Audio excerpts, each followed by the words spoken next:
Hey everybody. Yeah, we were just talking, and I decided we should just go ahead and hit record because it was just descending into this long spiral of things of what have we watched, and We have had a lot of fun though in the last few minutes.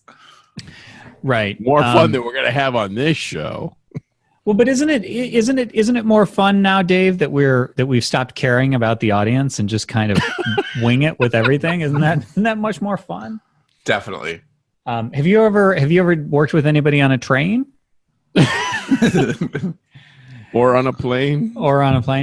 Yeah, I mean, we've got somebody who's sort of bugging us about questions. Jim was bugging us for questions about the business and stuff, and we're just like, well, can we just talk about what we're learning as storytellers by watching things? I mean, honestly, I've noticed that more and more.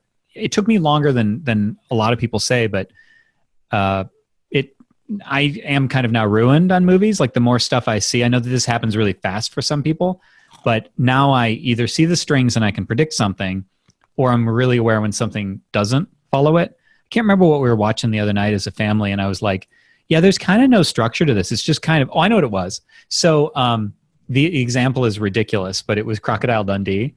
And I'm like, okay, so there's kind of no... We've been wanting to watch that. Does it hold up? It holds up in that it has a lot of social references and stuff, like that's not a knife, that's a knife, that sort of thing. Yeah. But it's the part where he rips off the antenna off the back of the limo and uses it as a boomerang still awesome? That is the cop from Die Hard who does that. It's not Crocodile Dundee. And my whole family saw it coming when he goes for that, and we're like, wait, he's not. No. Did I say Lethal Weapon? I'm Die Hard. Oh, no. Okay, I'm sorry. The cop in Die Hard who loves Twinkies. He's the one who throws the boomerang antenna. But I was watching it and I was thinking... The dad in Family Matters. Yes, also that guy. And I was thinking, there's really kind of no act structure to this thing. It's just kind of a bunch of stuff that happens. And a disproportionately long part of that movie is them in Australia. And I forgot about that. Like, it should be, maybe a quarter of the way through the movie or earlier, there's some reason to get him to America. But it's not. It's like they just kind of hang out for a while. And then, I don't know, 40% through the movie, they're like, let's go to America. And then that shit's all jammed into the end, but there's no rhyme or reason on it. And there's no, suddenly she's in love with him. But meanwhile, the boyfriend she's with never really does anything wrong to her. And it just... We were going to do Stand By Me tonight, but I think we're going to do Crocodile Dundee instead. This sounds great. I'll bet Stand By Me... I haven't seen Stand By Me in a long time, but I'll bet that has that feel. I'll bet it got the arc right. Oh, yeah, for sure. It's got to be better than Crocodile Dundee. It was fun. Now, don't get me wrong. Crocodile Dundee is fun, but it's the sort of thing, it wasn't enough... It got by on novelty alone. It was kind of like winging it on the seat of it, by the seat of their pants, Australian guy, it'll be hilarious. And then, because that was, remember how infatuated America was with Australia at that time? Yeah, that was pretty much, that was pretty much the whole marketing campaign for the movie and why it succeeded. Like Sean doing Borat for 15 years. But it wasn't enough to sustain Crocodile Dundee. Stopped. It wouldn't sustain Crocodile Dundee 2. So, if you look at Crocodile Dundee 1, is terrible. 1 on Rotten Tomatoes is 89% or something. It's pretty high. Wow. And then 2 is 20. Right? So it's just it clearly didn't. Yeah, and I was so excited for Crocodile Dundee 2. I'm not. I know this sounds like I'm joking, but I'm really. Who not. are you people? No, dude, it was the 80s. You're a little older than us, so you're cynical. You I already was a kid when that came out. You didn't even like Goonies. You're wrong. You're terrible. You didn't like Goonies. Stop. Goonies was awful. No, Goonies was great. So Crocodile Dundee came out when I think I was in 5th grade. So that would put Dave high school. That's not the same as being a kid. So you're already hating any things. high schooler will tell you that. Not a kid. You're ruining my life. So, which we also watched Freaky Friday, and that phrase is said 4 times. The one with "You're ruining my life," Jodie Foster, or the one with Lindsay Lohan and Jamie Lee Curtis. We saw Stand By Me when I don't know, 4 or 5 years ago, and it was, I think, the first R-rated movie we actually ever showed the children. And now we see R-rated stuff all the time. So it'll be. How R is it? Is it mainly just language? It's a lot of language. Yeah, it is just language. But there's a lot of it. Like they say all the words and they're children using them. So it's like, Yeah, the Matrixes are, but I was just like, I must be an American because that just didn't faze me. It was all the violence, I guess. well, there's no blood though. So like, isn't But there? again, it's rated R, and Yeah. Austin and I watched it. I didn't even think twice. Yeah, it's like you look at the Lord of the Rings movies, they're way more violent than Matrix and they're PG-13. So like there's no rhyme or reason to the ratings board. But anyway, yeah, I think as long as you don't care about the language, Stand By Me is it's one of the best coming of age movies of all time. And it stands up as a story, like as a storyteller. Yes, you can see that the yeah. architecture is strong. Yeah, for sure. I'm real curious about, have either of you guys seen the promos for 8th grade? I have seen it. Seen the promos. Are you curious about seeing it, the movie itself? Not that much. Yeah, I totally am. We might see that this weekend. But it's only playing, I think, at one theater in the city, so it's a little more of a production. But are you not? I'm ready for summer to be over. Just saying. But one of the things I've noticed is the 80s seem to me like a low point for actually worrying about a story having any point. I agree with that. Yeah. If you look at the 70s, it was more like that was the decade of the auteur, right? So they were coming, and you had Scorsese and you had Coppola, and you just had a lot of people who were kind of Spielberg, like they all just coming up finding their voice, and story was really important. 80s really softened on that. And I think part of that too was we had the VHS revolution and people watching movies at home for the first time, and there became more of a churn to filmmaking. I think in 90s, they kind of found themselves again. And I think the indie movement really helped. I think Miramax really helped, back before Harvey was a monster, or before we knew Harvey was a monster. Yeah. And I think that now some of the best storytelling is in television, because that's just where storytellers have wanted to go, because movies themselves, they're not as like fast and loose with narrative as they are in the 80s, but they're also like, I don't know, blockbusters seem very focus group created almost. Like they're definitely trying to create a big packaged product, which absolutely makes sense. I get why they're trying to do that, but it's not the same as telling the very best possible story. So it is kind of interesting to watch the evolution of all that. But I think good scripted television shows are kind of where that narrative is at. What's interesting to me is that there isn't a strong correlation between this shouldn't surprise me at all, but I know we always say like movies and books and stuff, they need good structure because people are looking for structure, whether they realize it or not, and something's just off about a movie if it doesn't have good structure. But I'm noticing more and more the number of movies where it's just, for want of a better term, it's just a bunch of stuff that happens. It's not really causal. They don't go out of their way to make people who are going to be antagonists or the bad guy, they don't go out of their way to make you dislike them in the way that they should. They just suddenly like, oh, I'm just going to accept that that's the bad guy now, that sort of thing. And those movies are like popular movies. They're ones that did well in the box office. Yeah, you know what? There's a movie that was on our no ROI that movie list. Yeah, and that is not on there anymore. Do you know what movie this is? And is there a reason you're not saying it? No, I'm just seeing if you remember what it was. There's a movie that was Dazed on, and Confused. Right. So Dazed and Confused is a movie like that, where it's a very popular movie. People love it. If you're looking at it for story structure and for like kind of the obvious things you want to pick apart in a movie, it doesn't really have it. And that's actually true for a lot of Richard Linklater stuff. If you look at Slacker or Waking Life or Scanner Darkly even, which was more indie though. Well, we always argue that you need to have those elements because they make a movie succeed or fail on sort of a subconscious level, right? Like it either satisfied or it doesn't. Well, right. But to Dave's point, yeah, he is more indie, but that's one of the things that keeps him more indie. That's why, like, his most mainstream film, I think by far, like it's not even remotely close, is School of Rock, which is a much more structured. It's not just that it has Jack Black in it that makes it a more commercial film.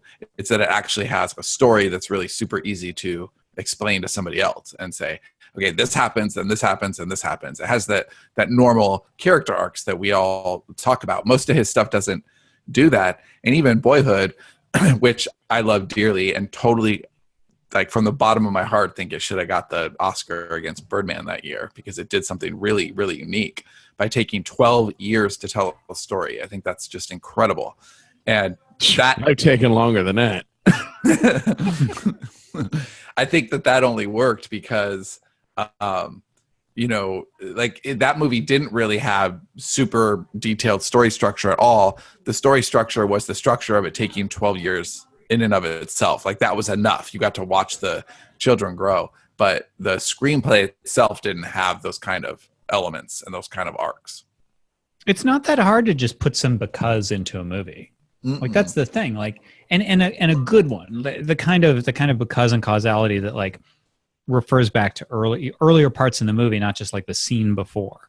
So like even, I mean, I'm doing this off the top of my head, so who knows if this is going to be any good, but like think of Revenge of the Nerds, right? Like it's not like that's some great film. I've never seen Revenge of the Nerds, actually. It's good, and it's a very 80s movie. Like it has a lot of just pointless nudity for no reason. I wanted to see it, and that was the reason. And then I got old enough to not care as much or know how like accessible it was everywhere else, and then just didn't care anymore. But I mean, it's not like a groundbreaking storyline, but it's, nerds come and they're beaten down by the jocks, and then they rise and prove that they're cooler in other ways. I've seen the parodies of Revenge of the Nerds over and over. But so many movies do not count. Right. But so many of the movies that don't really they can be popular, but they're just this, then this, then this. So I'm just wondering, like, you were saying, like, Crocodile Dundee had a really cool hook. Ooh, it's a stranger from Australia who's coming to, okay, so that'll support kind of a lackluster movie. But what about the others? Like, right? I mean, we want to tell good stories, but we've also said that good stories make people remember a movie. I guess you just made the Richard Linklater point about School of Rock. Well, yeah, but all of his movies, Dazed and Confused is a cult classic for sure. I mean, you've got Matthew McConaughey's first movie, that's where all right came from, right? We all know Matthew McConaughey's thing. I've never actually seen Dazed and Confused like you with Revenge of the Nerds. Okay, well, yeah. Nor Fast Times at Ridgemont High. I haven't seen that either. Oh, that's another one worth watching. But yeah, I mean, for sure, it is a classic movie, but it's not like a big mainstream popcorn movie. And it could have, like, if there was more of this character needs to get with this girl, and these are all the things standing in his way on the last day of school. But it's not really like that. It's more just kind of like a bunch of stuff that happens. Adventure. Yeah, and it's a wonderful film because of that. And this is what we're running into in the company all the time now. What's the story that we're telling, and what's the commercial version of that story, and where's the sweet spot for us? That's the story we want to tell, but that it's the audience wants to read. And I think Richard Linklater, for the most part, he's not worked within the studio system, and he's made the movies that he wants to make. He's told the stories that he wants to tell, and kind of in the way that he wants to tell them. Like, he's got a couple of rotoscoping movies. Waking Life is just like, it's rotoscoped. And so if like, that's a really interesting way to, have either of you seen Waking Life, or do you know what the movie is? No. So it's just one, Dave, have you? So it's just like one it's like two people who are just totally baked came up with this concept. It has, it starts out with a conversation. It's like Ethan Hawke and someone else in bed, but it's not the actors, they're rotoscoped. So they like draw over the film to make it look animated. And that's the look for the whole movie, but it changes animation style. Yeah. It changes the animation style from scene to scene, but the scenes are like, hey, what if we're like somebody else's imagination right now? And then it goes into somebody else having that conversation. By the way, every friend I have that does drugs has had that conversation with me. I'm like, what the fuck? Well, that's the point of this movie. It just goes on and on and on from like, it's Waking Life. It's like one fluid, it's like being long the only conversation. sober person at a party. Awesome fun. Yeah, it's a little, but there's no story there. There's no narrative structure, and I don't think there's a way to take that concept and make it commercial. That is wholly his idea, and it's actually like an animated version of Slacker. If anybody has seen his first film, yeah, but Slacker. Dude, even the books that we do where we aren't asking that, like, how do we make it the commercial version of? there's still still a have story. the structure, right? Like maybe it's just that's just kind of how we're wired. I know that I think something feels off. Yeah, we're trying to tell a story, and we know that we couldn't just meander from one scene to the next, like they do in Waking Life for Slacker. But when he did work with a studio, I know there's 2 films at least. One was School of Rock, and then he did a remake of the Bad News Bears that was just, it kind of had no personality to it. It was like, why are you having this guy make this movie? Like it's an odd match for the content. Where School of Rock, you could feel that like Linkletter's soul is in there, but he's working within the confines of the studio system, and that was a good marriage because that movie is really successful. It just seems like some people will make the argument, well, real life doesn't have those predictable moments where the person who we saw at the beginning turns out to be the long lost whatever, that stories are convenient in that way. And my argument is always, well, if it seems convenient, that's because the storyteller chose to tell the story about convenient events rather than like, it's boring to fucking just follow life. Like life is not interesting. Right. And even if they say that their life doesn't have those conveniences, we're going to the movies to be entertained. We're reading books to be entertained. We're sitting home watching TV so that we don't have to talk to our spouses. Right, Dave? Well, because there's a thing in I don't know if I've actually mentioned this to you, Sean, and I don't know if I should blow it, but there's a thing that happened in Shameless a few seasons in where I was like, I predicted it. Did I tell you about this? Can I blow it? Yeah, I kind of go want to ahead. blow it. Yeah. Okay, so if you don't want to, we've talked about this before. Yeah, if you don't want to have, I don't know, a few seasons in for it, and it's not like it's a huge spoiler, but if you don't want to have that blown, then spoiler alert's coming. But in the first season of Shameless, it's framed from the first episode that Fiona and is he Jimmy then? Because you learned some shit about him. Whatever. Forget which one is his real name and which one is his fake. Yeah. So whatever the guy. But that's a spoiler too. Jimmy is either a fake or a real name. Yeah, I don't remember what that is, but he's like Sean's friend Jimmy that may or may not exist. Right. That's his imaginary friend. So I'll just call him Jimmy because I don't remember if that's who he is at that point. But it's like the way the movie starts. He looks like Aaron Paul's kid brother. That's exact. I actually looked him up because he seems really familiar. And they set that up. And when they do that in a show and they set up a love interest at the beginning, that is supposed to be, here's the rule, folks, supposed to be all the way through the end, and then they're supposed to triumph at the end. That's what's supposed to happen when they set him up in the first episode, with some exceptions. And so here's the big spoiler. There comes a time when Jimmy, he gets off with this girl who's like a drug runner's daughter or something. And he goes and the guy's going to take him out on his ship, and you just assume he's dead. And I'm like, he didn't kill him. You didn't see him get killed. You didn't see, he just went on the boat. And Robin's like, he's dead. He's dead. He disappears for like 2 seasons. And I'm like, he's going to come back. Fiona's going off the rails. She's getting out of order. He's going to come back, and that's going to be their reunion. Motherfucker comes back like 3 seasons later or something. Do you know why he came back? Why? He actually was supposed to have been dead. This is actually a fact. He was supposed to have been dead, but they didn't kill him, and they explicitly didn't kill him just in case. And there was so much like fans wanting to bring that character back that they're like, well, we didn't see him die, but he was, as far as they were concerned, he was dead. But they left the door open. They left the door open, and in my mind anyway, they did the things that you should have done if they were expecting him to come back. Like they had her life start to kind of unravel, like he was a good anchor for her. It made sense. So because Fiona was the rock at the beginning, and then when she starts to become like less likable and stuff, like I really didn't like her by the end. I'm like, okay, Jimmy's going to come back and her life is going to regain its center and all this stuff. And then he does come back, and then he's in for like 2 or 3 episodes and then just vanishes again. Yeah, I actually wish that they had never brought him back because his return was so lackluster. It was stupid. It was the stupidest fucking thing. And I hate when they do that sort of thing. Somebody is always better than the actual person, though. Quotes from Dave. I tell Cindy that all the time. That's when she asks me to like whisper things in her ear. That's it right there. So anyway, I don't know. I guess I'm just a sucker for like the expected things in story, and when they don't occur, and my brain has been set up for it, even on a subconscious level, and then when they don't occur, I don't know, it just feels wrong. It feels off. Now that's different from like the thing that you want in a movie or a TV show. So like in The Sopranos, I fucking hated Janice, as did every person that's Tony's sister. And you're just waiting for that character to die. Like, it's a mafia drama. They got to kill her off. She never dies. Like, that character, it's cool that person and she is like the worst human too. Oh, she's just terrible. There's that character that you just hate, but they stick around. Like, that's different. I'm talking about the sort of thing that's set up. Also, like real life. Well, so what was the point of, if you knew this story and Jimmy was supposed to be dead, why did they set him up so clear? That was a very Ross and Rachel beginning.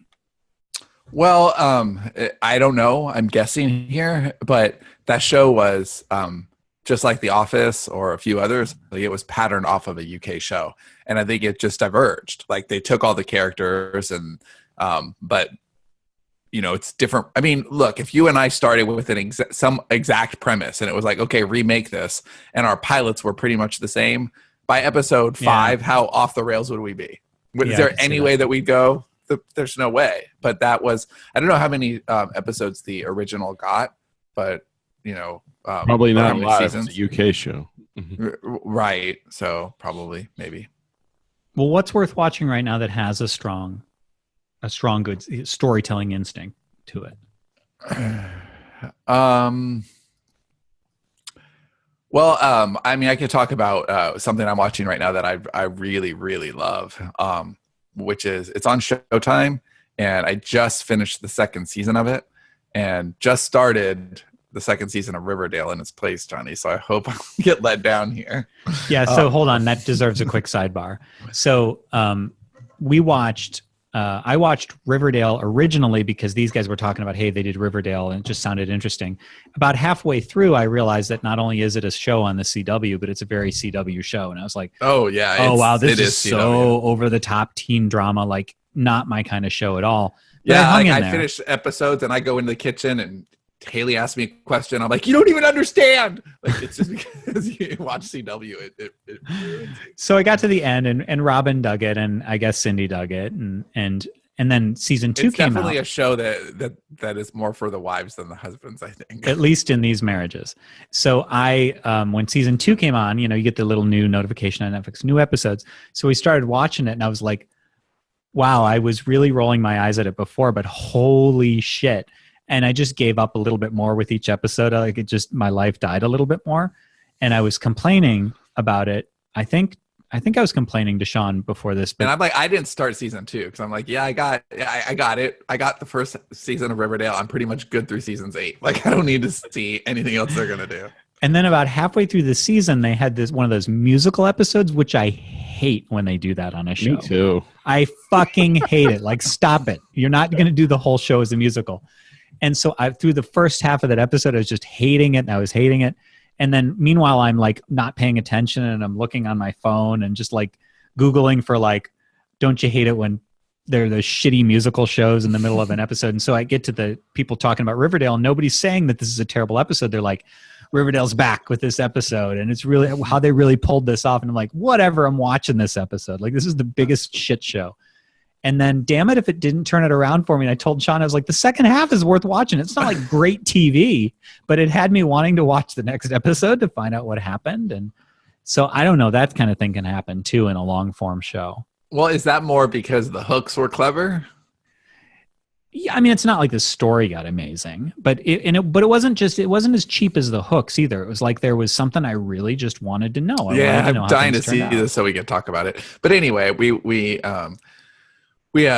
just finished I'm Dying Up Here. It's 2nd season. It's on Showtime, and it's about stand-up comics in the late 70s, or maybe mid 70s, where there's like a big comedy club on the Sunset Strip called Goldie's, and there's just like it's like a family of comics. So it's kind of like if one of them makes it onto Carson, all of them make it onto Carson, and they're just living their struggles.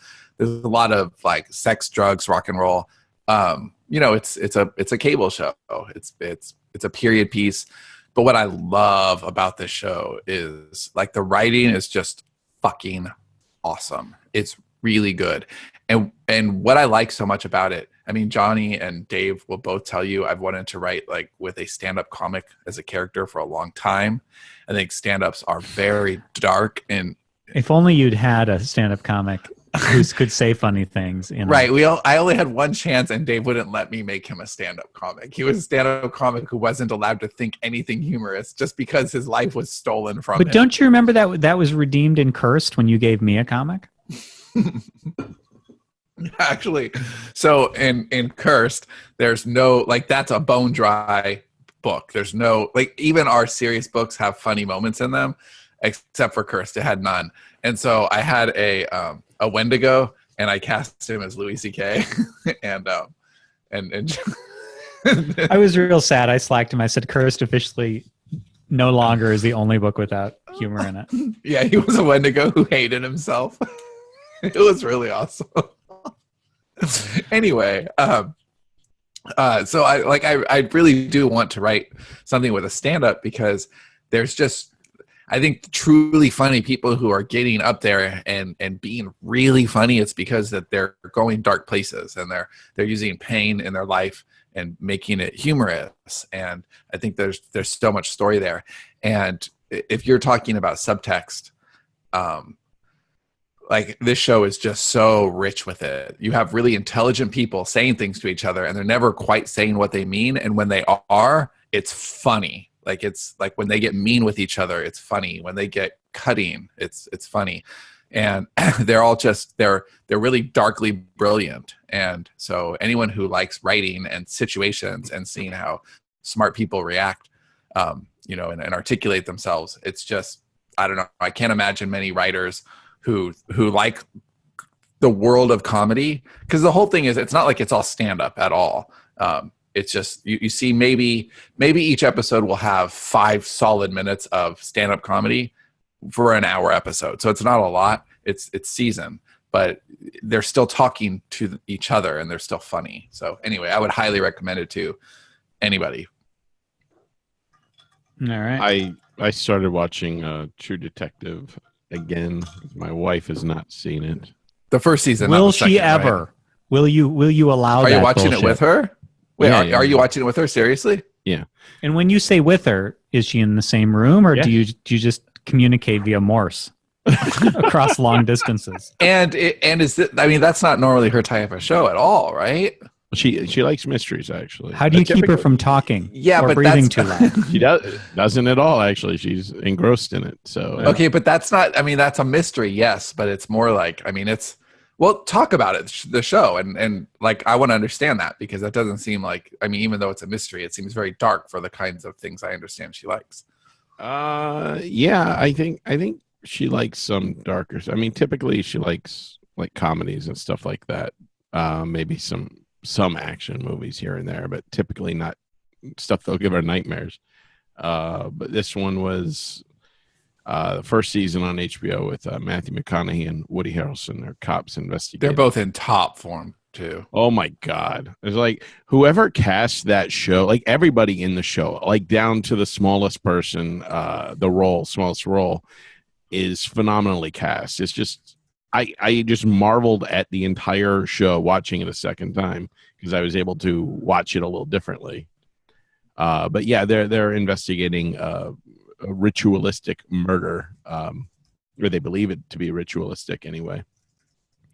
And it unfolds over 8 episodes, and yeah, it's just it is. I don't know. I always say The Wire is my favorite show on HBO, but this is damn close to second. Just phenomenally done, and the way they slowly unveil the mystery. But even more than that, though, it's the dynamic between the two characters. I've never seen it done better than the conversations between those two characters are just absolutely amazing, especially how nihilistic Russ Cole, Matthew McConaughey's character, is.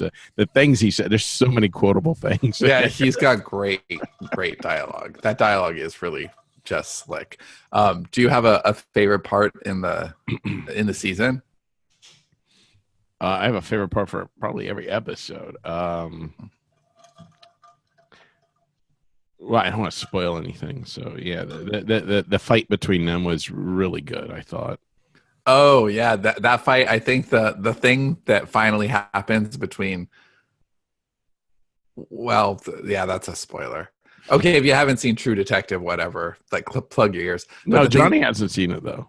I haven't seen it, but there's no chance I'm going to see it real soon. Or that this will. I mean, he won't remember this, but when when Matthew McConaughey is finally like nails his wife, Woody Harrelson's wife. Yes, the way that is, everything about it. Everything about that beginning, middle, and the aftermath is some of the best construction I've ever seen.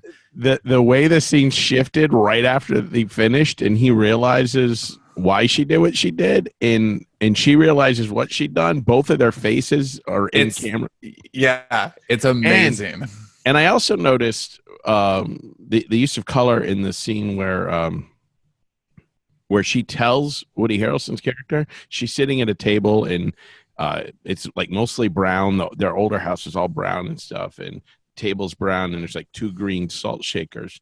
There's only 2 elements of red in that scene. One is her glass of wine, and the other is a block of there's a block of knives behind them, one with a red handle. And it just felt so intentional. And that episode closed with a shot of his red pickup truck with the broken taillight from 15 years or however long it's been since they had that fight. Just all the little pieces of that show are just done so perfectly. It's just a marvel to watch. I can probably watch it a third time. Yeah, that whole exchange is really, really amazing, and it felt real. It felt really visceral in a way that even the best TV just, it's really hard to capture that. Like it took full commitment on the writers, on the director, on the actors, everyone. And is it Bridget Moynihan? Is that her name? Michelle Moynihan. Michelle Moynihan. Yeah, she's fantastic in this. She's so good. I mean, Woody and Matthew are phenomenal, but she brings like layers. She's so good. My favorite is not, it's more just like, wow, is that really impressive for television? It's not really a narrative thing or a writing thing, but that long tracking, I think it's like 15 minutes or something ridiculous. Oh yes, where they go into the hood where all the yes. That was the most intense 20 or 25 minutes. It was like the whole second. Is it that long? It is that long. Yeah. Okay. That's some of the most impressive television I've ever seen, period. And I was like, when I remembered that scene was coming, like, and I saw it, I was like, oh shit. So I'm watching my wife like the whole time, like how, like, just it grabs your attention and does not let go for that entire sequence. You're like almost out of breath when it's over. It's just like, yeah. Did she even realize that was one take? Because if you're not really paying, yeah, I mean, if you don't know movies, if you're not really paying attention to something like that, you may not realize why you're wound so tight, because you don't realize that that the camera's not switching, but you're just being kind of dragged through that scene, and it is just relentless because he's literally dragging that one guy who's trying to get out of there too. I mean, just so many intentional things going on at once, and I just marvel. It's like the stairway scene with Daredevil, like there's just, or the hallway scene with Old Boy, right, where there's just these scenes where you think, man, like how many times did they have to try that because one thing goes wrong and it's just done. But yeah, magical. But I love like the first episode and maybe the second episode. There's a lot of like humor between these two characters as they're getting to know one another, and they are not a good fit, but they're not like the normal buddy cop, like, oh, he doesn't like donuts in the morning. Like, it's not. It's more like you and me, Paradigm. Yeah, it is a little more. It is a little more like me and Dave. Buddy cop with platinum, right? But Rust is sitting there talking about like the endless void that is life and just all these dark things. And Woody Harrelson's staring at him. He's like, "You better not say that shit around these parts." Like, it's just so perfect. Also, I guess that's the roundup of what we're watching, right? What are you watching? I've been watching Colony, which I really like, but Dave just informed me that it's ending.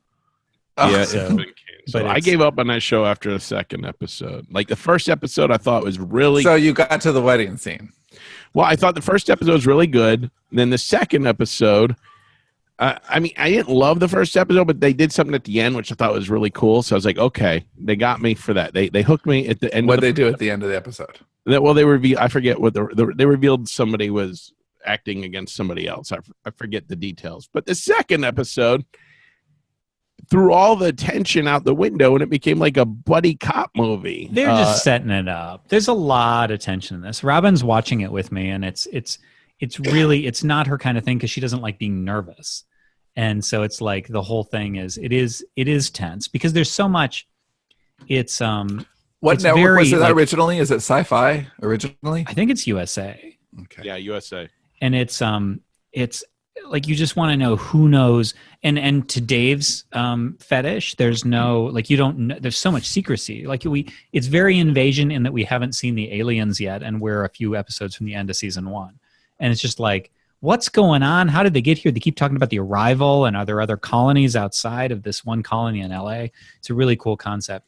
So, I mean, I'm digging it. I'm just hoping that by season 3, because that's what they did was 3 seasons, that it's a satisfying enough conclusion that it doesn't feel like I'm out in the breeze. So hopefully, but I like it. I think it's really good.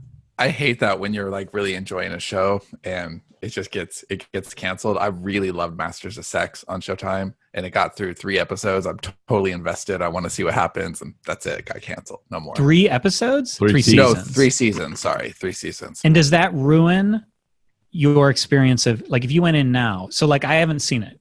Should I watch it? Or I'm just gonna be like, I actually think you'd still think it was awesome. And the place that it ends is a natural place. Like, it's okay. Like, it didn't leave on some huge cliffhanger. It ended at a place where, okay, if you were gonna, like, it didn't feel like a series finale, but it could serve as a series finale, and that's fine.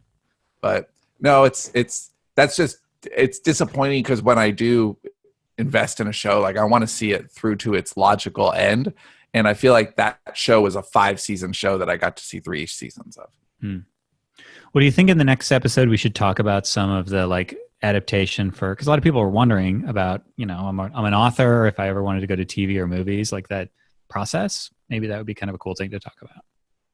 Yeah, sure. I mean, I don't know what details you mean exactly as far as, like, what it feels like, what the differences are, what sorts of things you would do. We'll figure it out. Like, we have a plan, as if we have or need a plan. Well, I actually like the idea of not having a plan. So, all right. Well, stay tuned for more of this unstructured shit next time. See you later. Adios.